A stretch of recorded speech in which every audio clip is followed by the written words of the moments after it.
Welcome to another episode of Whitetail Rendezvous, coming to you 6 days a week as we interview whitetail experts and hear their traditions and personal stories of the hunt. Learn more about the latest gear, discover proven tips, and the latest strategies so you can make your next hunt a success. Now, here's your host, Bruce Hutchin. Whitetail Rendezvous is pleased to announce a partnership with GoHunt.com. Who's GoHunt.com? Well, if you're a DIY hunter, you need the information at GoHunt.com/insider. Why? Because it provides 4,200 profiles, every unit, every species, and every season. Furthermore, they give in-depth analysis, interactive maps, unit access, and seasonal trends. Draw odds are very important, and they give you the most accurate information in the business. All this is available when you go to GoHunt.com/insider. Make sure you use promo code WR when you join Insider. You'll get a $50 gift card for GoHunt.com Gear Shop. Remember, when you become a member of GoHunt.com/insider, you're going to get a $50 gift card to Go Hunt Gear Shop. What's in the gear shop? The best gear that you can buy for hunting the West. All in all, if you're hunting out West in 2018, GoHunt.com/insider is where you need to be to get all the research information. When you use promo code WR, Whitetail Rendezvous receives a small commission from GoHunt.com.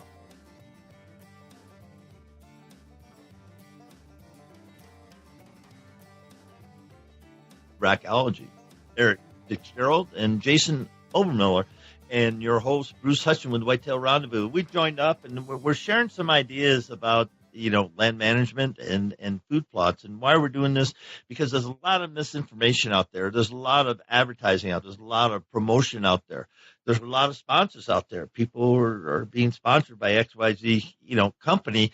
And we go, wow, I'm going to buy some of that. Well, you have no earthly idea why you're buying, except that there's a green field behind the person, shooting this wonderful buck and saying, I use X. That's marketing. I get it. But when you start drilling down into it, what are food plots? What aren't they? Food plots start with, with seed. Some sort of seed has to come out of the ground so the deer are going to eat it. And there's a lot of prep work that goes into that. So, guys, let's jump into it. We get about a half an hour to share with our listeners what food plots are and what they're not.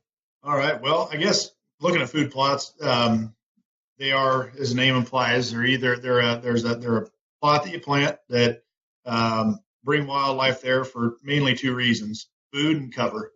And some animals will use the same food plot for food that others use for cover.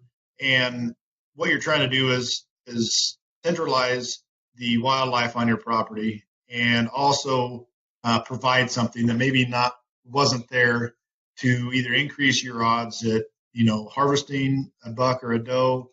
It might be a turkey or pheasants, hunting pheasants. So, and it's also there if you're just enjoying wildlife and want to give back a little bit, because as we all know, habitat in the United States has shrunk immensely for wildlife, whether it be urban development or what might be happening. But so anytime a little goes a long way when it comes to wildlife, habitat and food plots. And so that's, I guess, in my opinion, what they are in a nutshell. Their nutrition, their cover, and their sanctuary for wildlife. And you look at food plots also from a standpoint of, if you go out into nature, into the trees, wherever you're hunting at, it may be grassland area, like out in western Nebraska, and you look at the quality of forage that's available.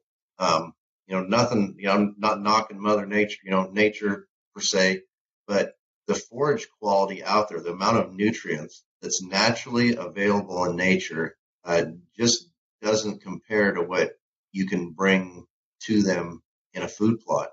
If a person can only afford to do just a little for your deer, and you had to decide whether do I put out some feed or do I put out a food plot, I mean, the answer there is the food plot is where you're going to get the most bang for your buck, no pun intended, because you've got a growing time from spring that they can start eating through the fall months and into the winter months, even on some of the perennials like we have now. Is feeding, mineral and feed like that, is that beneficial? Of course. I mean, I've stated, a few months ago in a podcast we did with you. I mean, February, March, and April, a lot of people don't realize this, but February, March, and April are like huge months for fawn and antler growth. The bucks are storing the minerals on their skeleton that they're going to use to grow the antlers in the summer months. And those months are when there's hardly any food available over the winter months. And when you've got, let's say you can put out a sizable food plot, even if you can't afford to, put out any mineral or any feed. If you've got a sizable, perennial food plot that these deer can continue to dig and get into, you're just giving them that much more edge on storing those nutrients in the critical times and getting them through the winter, healing them up from the rut. So, nutrition-wise, food plots are great compared to what's out there in nature. Because when you get into browsing on leaves off of trees and a lot of the grasses that are available in the trees, the native grasses are fairly decent in nutritional value. But obviously, if you can have a food plot out there, whether you hunt or not, your wildlife on your property is going to benefit from a food plot just because of the nutritional value that you bring to it. Well, then we like to really pride ourselves on bringing in a high quality plant species for the food plot. I've been doing, born and raised on a farm. I've been around cattle. I sell a full line of cattle feed as well and companion animal stuff. We always talk about sending samples in, whether it be just alfalfa bales or anything like that might come in, and send them off a relative feed value. What is that cow getting when it's ingesting, this hay? What's the relative feed value? What's the protein? And the higher the relative feed value, the better you are. So there are some things that grow well for tonnage for alfalfa and hay that maybe they're not the highest in relative feed value, where different species of clover that we use in our mixes as well for Rackology, been proven to bring in higher relative feed value, which brings in better protein. It helps mineralize what's in the soil and bringing it out and getting it into that deer, whether it be a doe in gestation or she's milking and she's got a young fawn with her. The better relative feed value, the better off you're going to have, the offspring start off quicker and hit the ground running versus feeding on, browsing on natural grasses, which there is good protein in some of that. But a small food plot, when they come in there and eat, same with supplementing feed, is the relative feed value is going to go up. And knowing what species that deer like to eat, first of all, in palatable form, and knowing which ones on top of that are going to bring in high value of protein and basis stuff. But then also know what's going to handle the amount of traffic. If you have a high deer density, what's going to handle the traffic? What's going to handle regrowth really well? What's going to handle drought if you do get a dry spill? We've done a lot of that homework where that is what a food plot is. There's a lot on the market that maybe, I hate to say it, but maybe throw stuff in a bag and call it a food plot. And there's a lot on the market that have really done their homework and know, like we've learned and stuck with, on what maybe a little more expensive, but this is what works and this is what brings more to the table. And so that's, in my opinion, what they are. What they're not is they're not all created the same, just what I alluded to before. So not everything is going to be easy.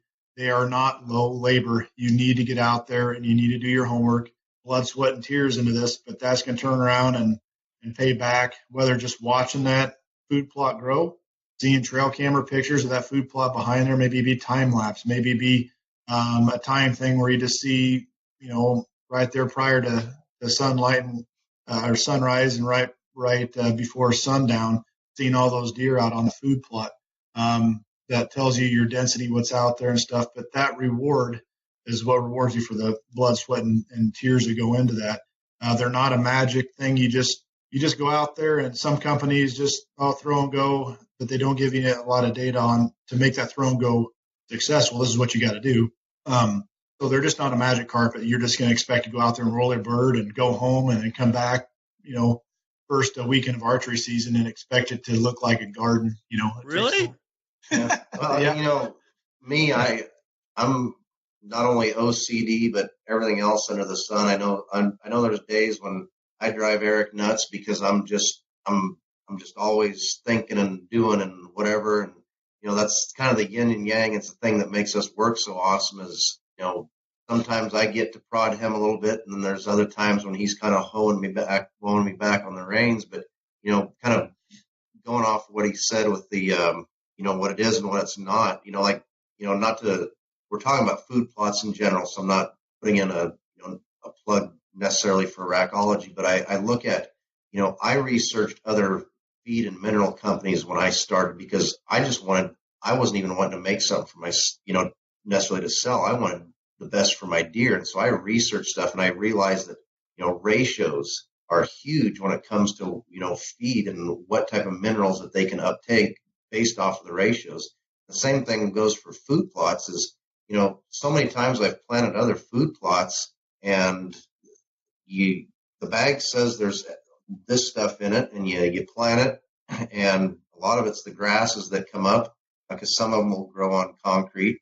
And there's really the stuff that is supposed to be in that bag that's the higher feed value, the more expensive seed. There's not that much in it. And, your good seed brands, you're going to pay a little more for because they've actually got in the bag what they say is in the bag, number one. Number two, when we were developing the food plot side of things, I told Eric, we talked about this, like my ratios had to be right in my feed. And for him, it was the same way. He made sure the ratios have got to be right in the bag. There's certain plants that will outcompete other plants. If you don't know what you're doing and you get the wrong ratios on your ground, you just sell not even planted the one seed because it's going to get outcompeted. So that's another thing, because there's people that want to do their own food plot blend and they go to a farm and ranch store and they buy this seed and that seed because they read about it on a hunting website. And people like to, do your own. And that's great. I can't blame people for doing it. I love doing that.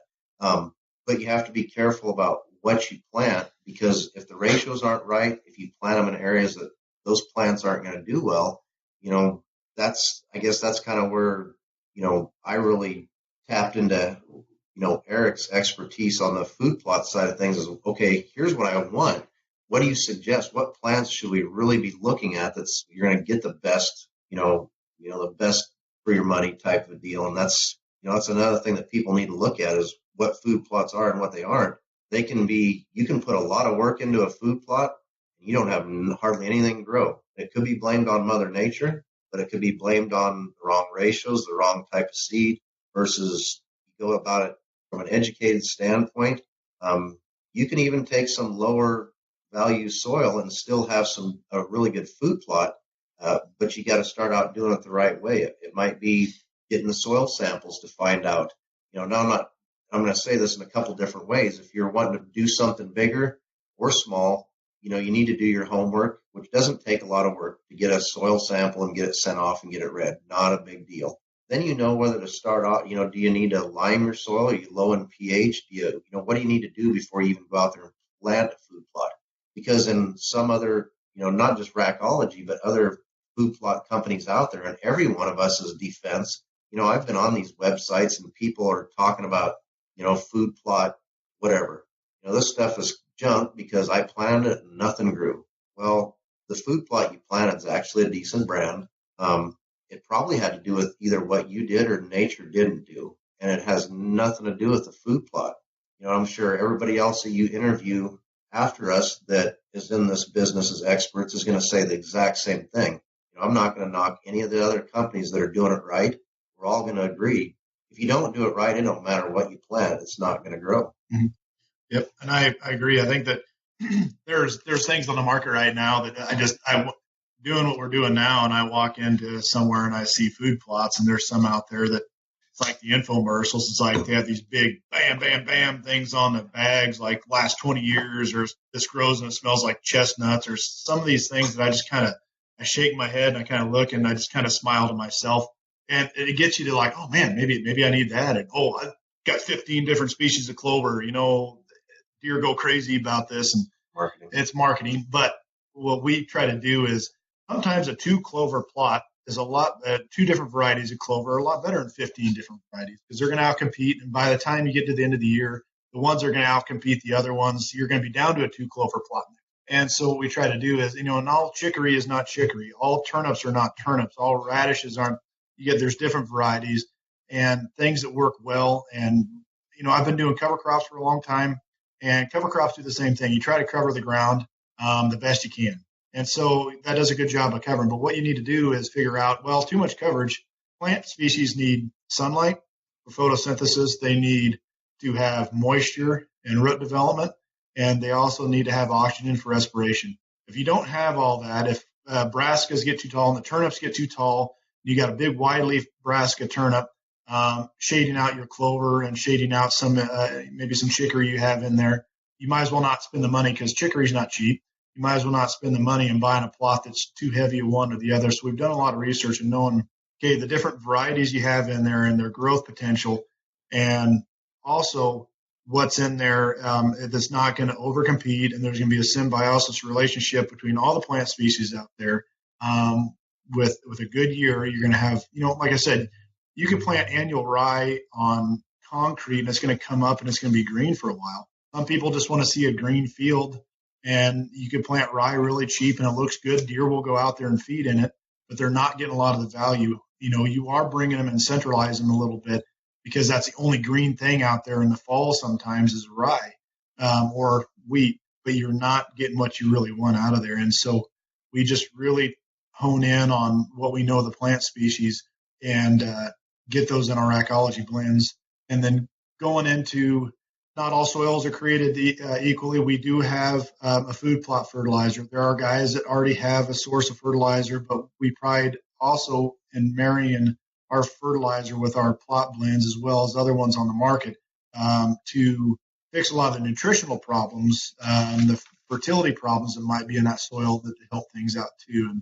And doing agronomy and fertilizer work and being in fertilizer retail for a few years, 6 years to be exact, but the importance of not just having MAP 1152O out there or just urea for a nitrogen source, and how important microbials are in the soil health, and how alive your soil is to make that food plot. So that's one thing that we had calls from people in states that you can't put out mineral.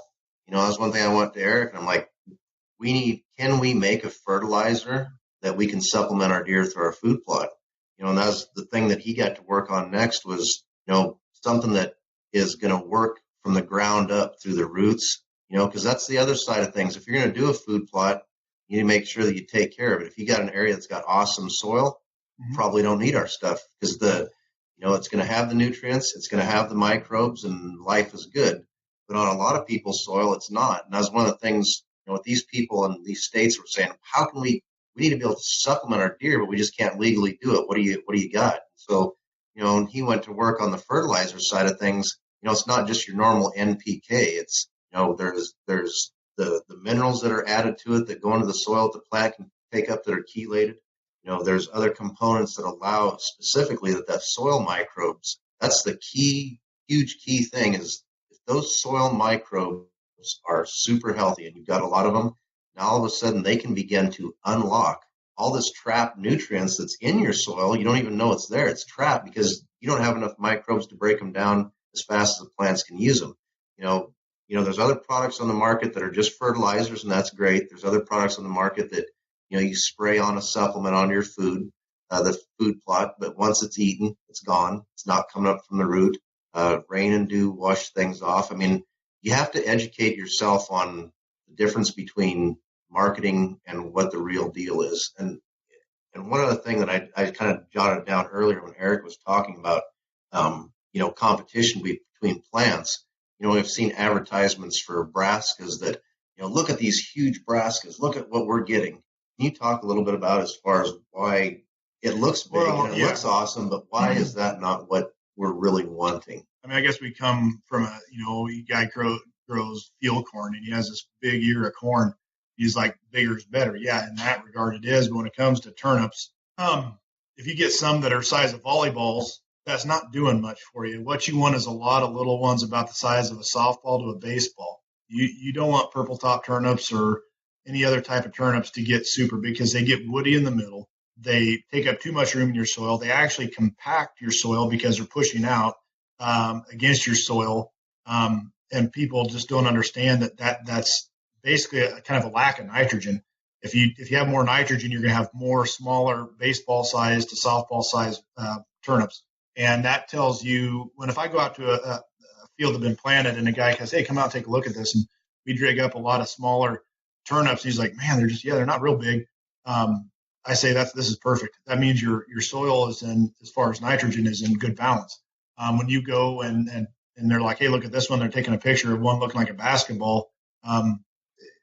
It looks big, but it's really not doing any good. It's really kind of it's basically acting against what you're trying to do in that food plot, because it's going to take forever for that to rot and to break down. We talk about food plots. Not as much aeration. Yeah, and you don't get as much aeration. You want a lot of little ones versus a few big ones. But when we talk about our fertilizer and we talk about the importance of fertilizer in general, there's times where people will tear up native grass or sod. There was a really grassy type of a species there prior.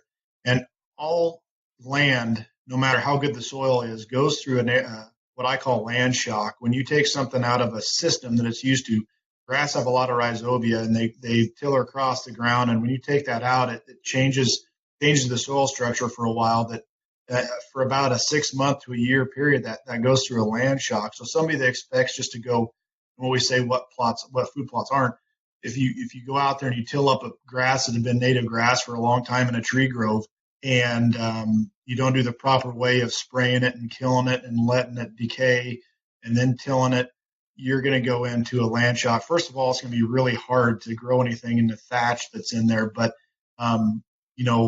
it's going to go through a period of land shock where not a lot's going to grow very well, very fast. And so people look at that and say, well, I planted it and didn't do worth a dang, and it must be the seed. And like I said, when you're pointing the finger, usually there's 4 pointing back at you, because I've been doing agronomy a long time, and there's times where I've been pressured to get a food plot in or a cover crop in, and it might not be the best date, and we just try to pressure ourselves into it, and then it doesn't happen. Well, when I see it, I'm like, I know exactly why this wasn't successful.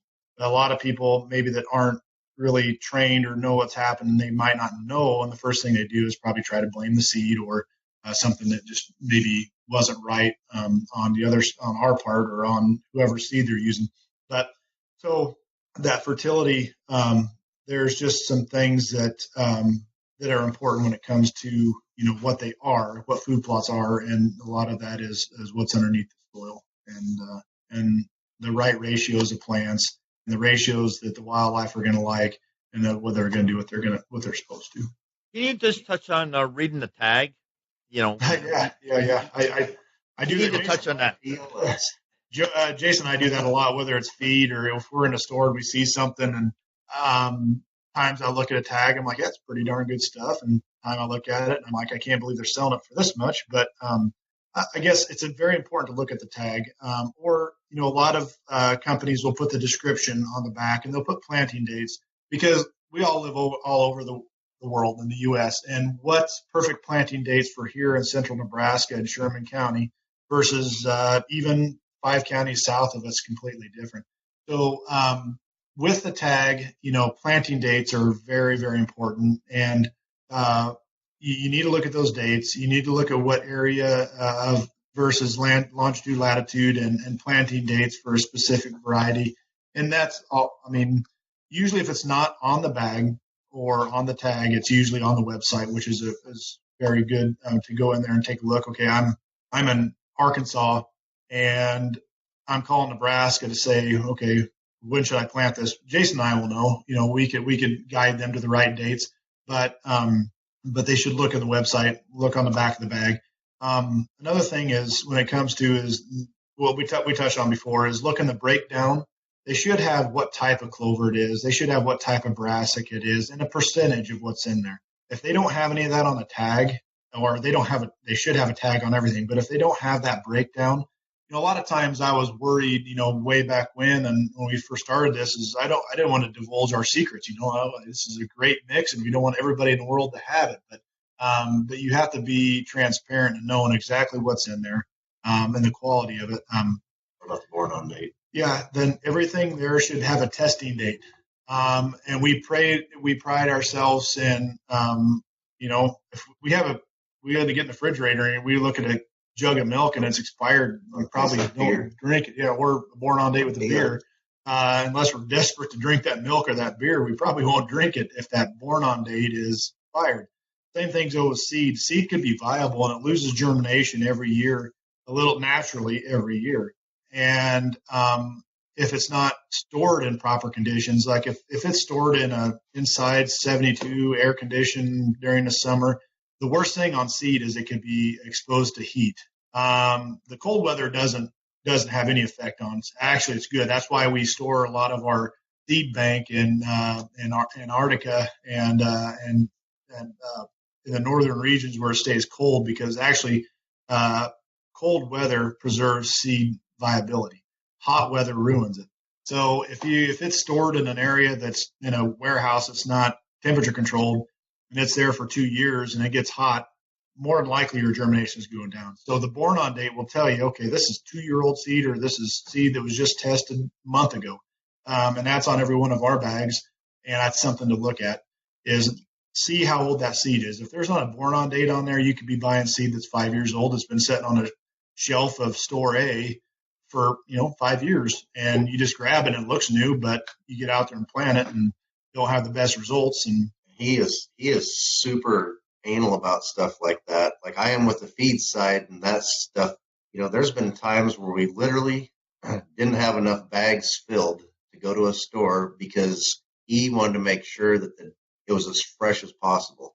And I love that about how he is with seed, because I didn't realize that in depth about the germination and the specificity of, what heat does to those seeds and the time frame. And so that's the other thing. I mean, you need to really look at the freshness of those seeds. And I want you to talk about what PLS is. Well, and a lot of people they'll look at a bag and they'll say, okay, it's $19.99 for a quarter acre. This other one is $10.99 for a quarter acre. And when we go in and we decide how many plant species has to be in a quarter acre, you're looking at pure live seed, looking at the PLS, which should be on every one too. It should show your pure live seed, and it should show your inert matter, which is everything but what you want. Because let's face it, when you bag something, you are going to have some foreign matter, whether it be seed, seed coating, seed hulls that might have got in there, weed seed, anything like that, stuff you don't want. That's all legally supposed to be on there. So your pure live seed, you want the highest percentages, highest 100% as possible. So what we've told people is, or they'll say, well, it's a 10-pound bag for $19.99, and here's a 10-pound bag for $29.99. I'm going to buy the $10.99 because it's still 10 pounds. The biggest misconception people could do is buy on a $1 per pound or $1 per pound basis. They need to go off a $1 per pure live seed basis, because even though it's 10 pounds, there could be 5% inert matter in there, and then the germination can be low, and then all of a sudden you're spending more money for that because you're not going to get near what you paid for. So when it comes to that bag tag, the breakdown of the species that are in there, the planting dates, the born on date or the tested date, and the pure live seed are important to look at. Because if you're not doing that and you're basing on the almighty dollar sign, you're doing yourself an injustice. And that's why every year you can go back and say, well, I know this has been a quality product. This has been a quality product.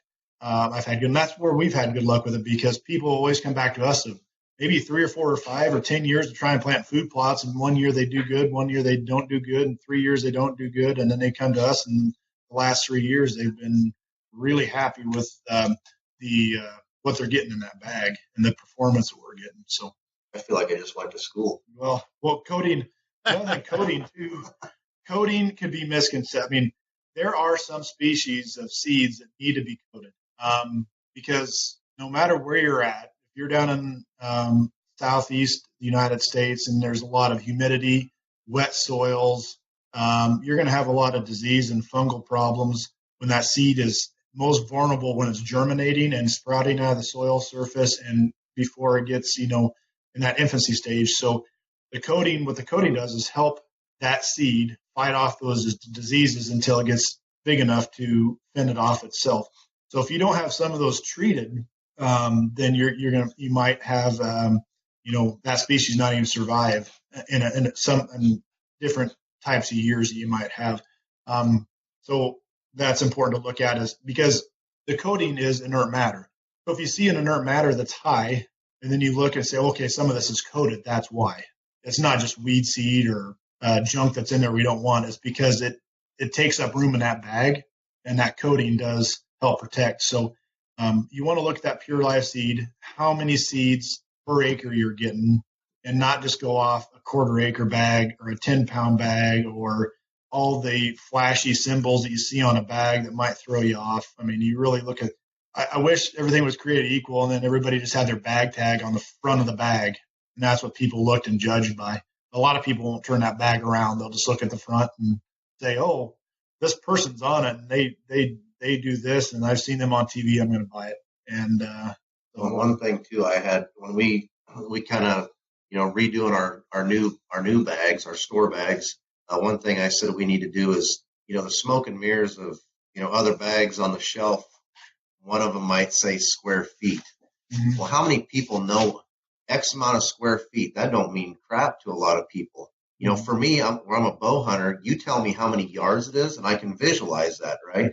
Some people, they can visualize acres. And so, one thing to kind of clear that up, I said, I want everything on the bag. I want to know how many, is this a 1/4 acre? How many square feet it is?